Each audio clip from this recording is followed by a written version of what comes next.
So good. Love my coffee. Good day, everyone. Eric Hurst here with Training Cafe number 7. It's noon Eastern time here in the United States. Who knows what time it is where you're at, but it's always coffee time. And once again, I'm having a little bit of a feedback issue, which I need to resolve, but I think I got that shut off there. Today in the Training Cafe, going to answer more viewer questions, some questions that were entered here in the last few minutes, and I have some questions that folks left during or after the last episode of Training Cafe last Friday. So I'm going to run through those questions covering a wide range of topics. I'll do it quickly, and then we're going to head downstairs into the gym. I'm going to do a little bit of a demo for you, talk about several exercises you should think about adding into your home training. If you're still locked down at home where you live because of this COVID crisis, you need to do more than just hangboard train and do pull-ups. That's a good foundation, obviously, because it's so climbing specific, but there's a lot more to climbing hard on the boulders and rocks of the world. And so if you are locked down at home training fingerboard for 2 months, 3 months, and then you go back out climbing, you might have a real strong grip on the rock, but you might be disappointed that your performance isn't quite there on the rock when you go back because of all the other muscles that control your posture. As you're climbing on walls of different angles and your body's twisting and turning, there's dozens of different muscles come into play. Obviously, the core muscles on every move come into play, so you need to be training core right now. But all the other muscles that engage your scapula, that allow you to pull in different directions, and they all have to work together in concert and be strong and be able to endure when you return to the rock.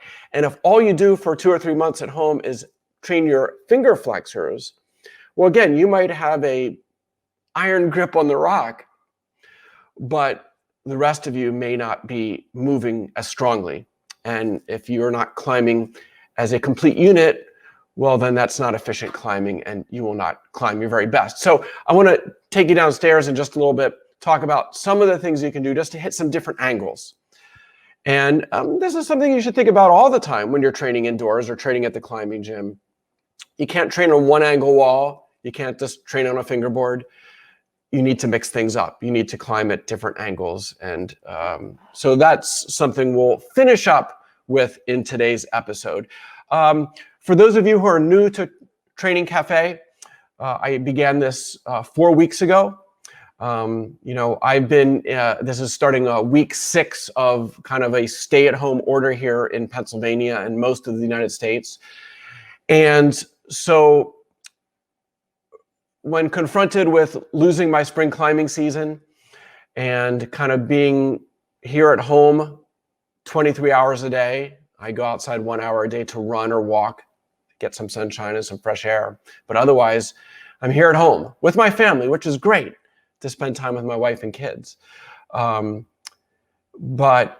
it's certainly not what I had planned for. And so I proposed, I think it might have been in the first Training Cafe episode, to come up with an initiative, each and every one of us, something new to do this month, a new skill, a new book, a new activity, a new initiative to make April memorable, this stay-at-home period memorable, or to make April great again, as I put it, by doing something new, investing time into more than just Netflix and training.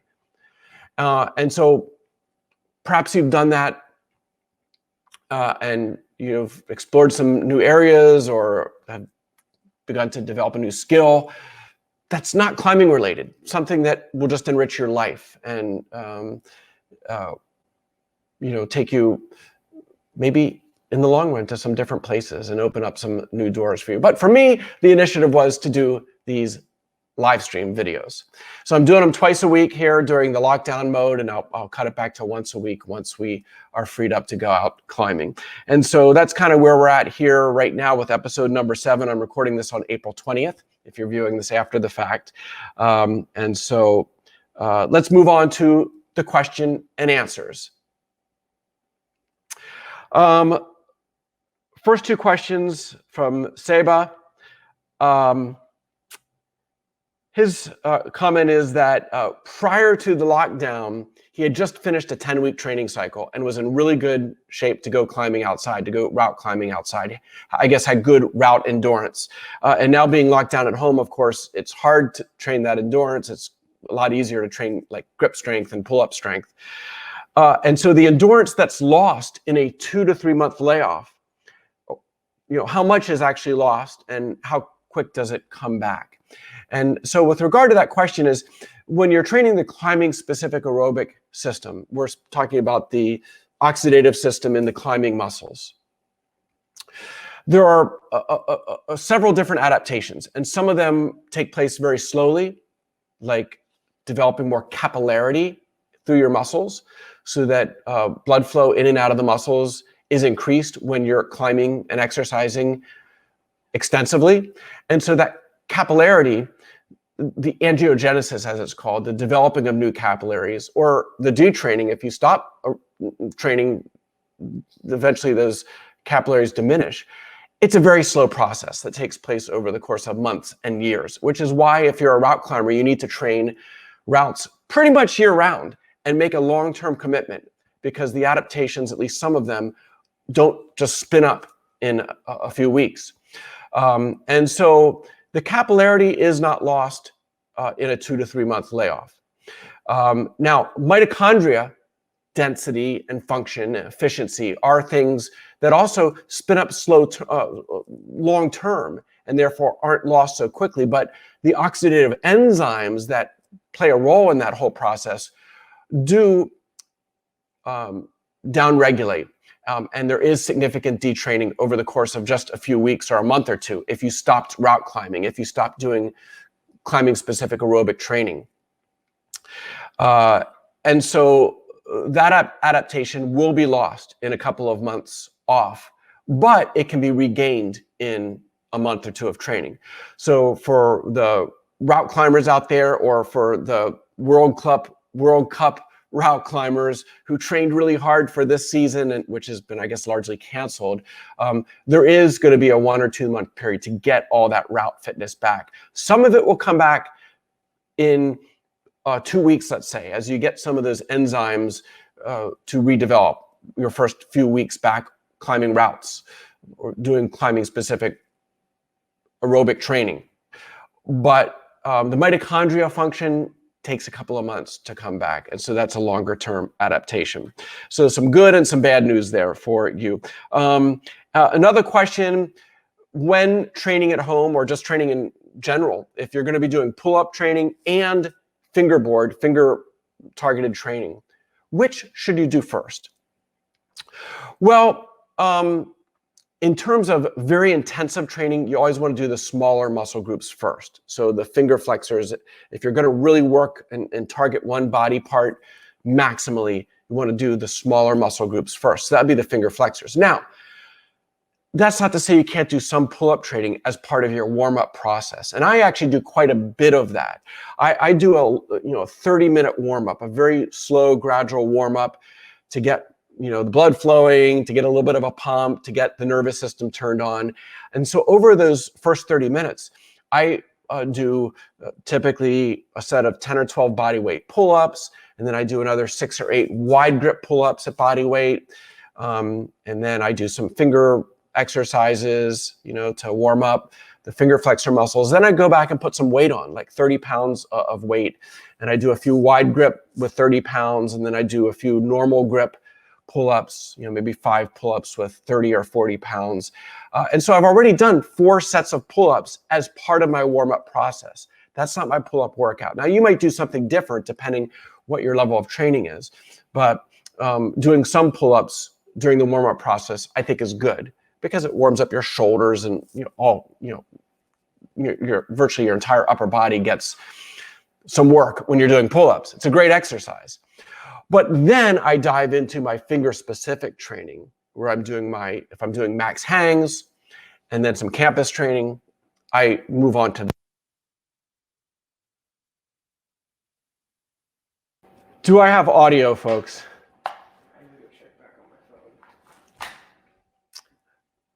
A little technical glitch. A week ago, it was a thunderstorm that took our power out, and today it was some batteries in my wireless setup. Can someone give me a thumbs up, audio? Okay, so let me go back to question 3, and I'll blow through these real fast, because that's what somebody's saying, that we lost about 15 or 20 minutes due to dead batteries. I'll take this responsibility on that one.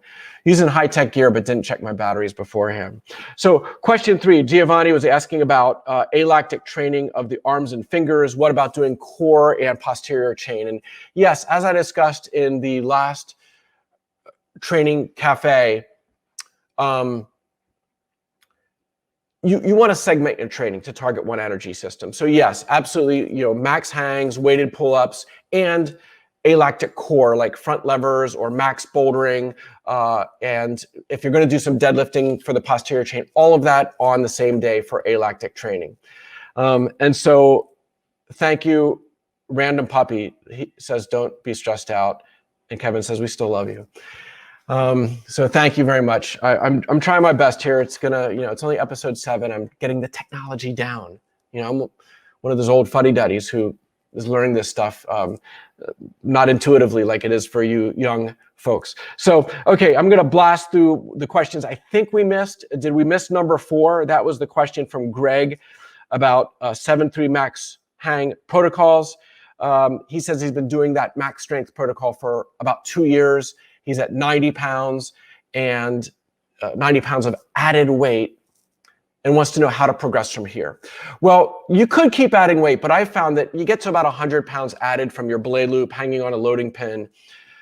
It gets to be too much. You could go in smaller holds, but too small, you risk dry firing and shock loading your tendons. That's not good. So while at body weight, you can train at 6 or 8 or 10 millimeters on occasion, and I think that is good in small doses. When you're doing high load training or a lot of repeater training, I think more comfortable 14 to 24 millimeter holds and pockets are better.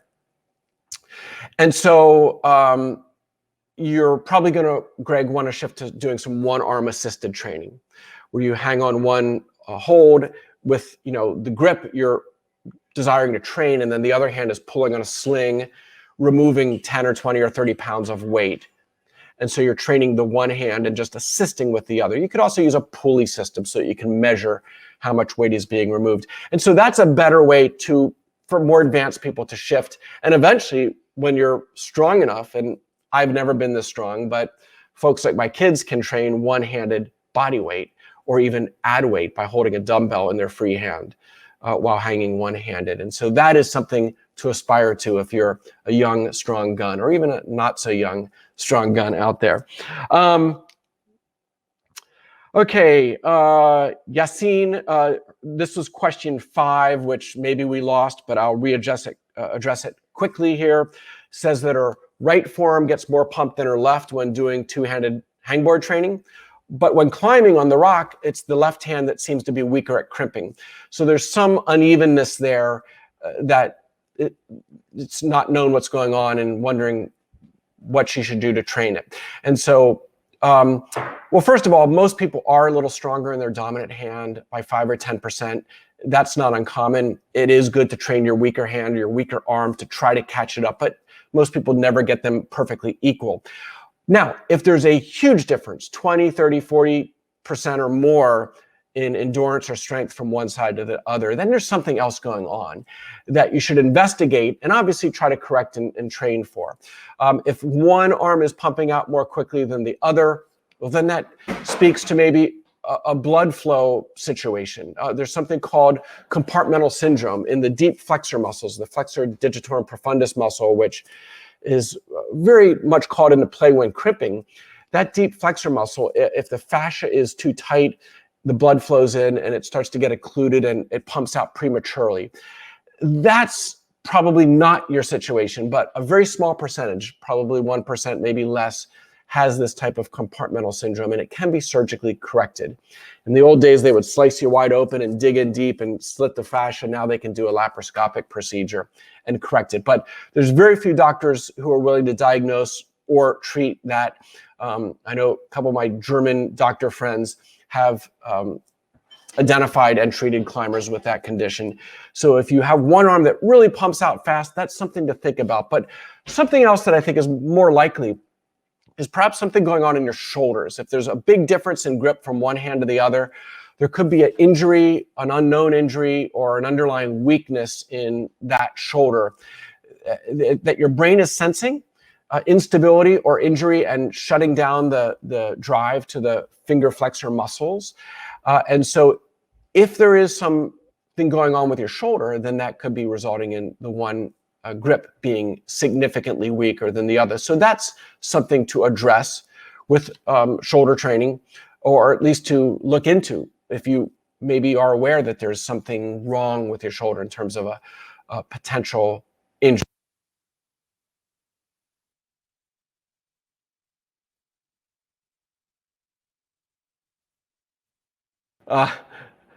The problem. So if you have hyperflexibility, well, then that's you. That's genetics.